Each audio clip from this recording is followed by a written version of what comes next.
জমশের ভাই ভাই কি দেখেন এভাবে? খিরা দেখতেছি খেতে কিরকম খিরা ধরছে। খিরা তো কিরকম পড়ছে? আলহামদুলিল্লাহ ভালোই পড়ছে। যেটা কি দেখা যায় দেখেন তো, দেখি পাওয়া যায় কিনা। এই দেখি আগে আসেন। এই যে খিরা বড় হয়ে গেছে, আজকে তুলবো তো। ও মাশাআল্লাহ মাশাআল্লাহ, সেই তো এই খিরাটা আচ্ছা খিরা তুলবো, এই জন্য দেখতেছি সকালবেলায় আগে। ওটা উড়ে আলান খায় হালাই।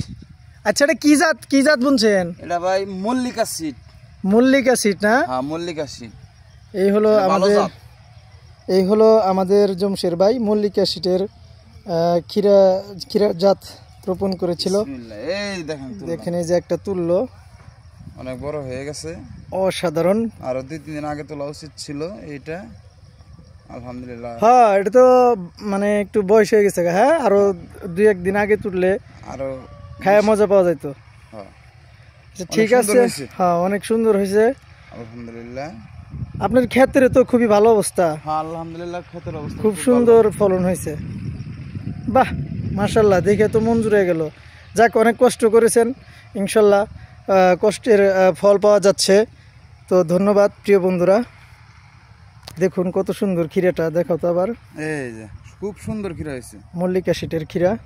তো আল্লাহ হাফেজ প্রিয় বন্ধুরা, ভালো থাকবেন সবাই।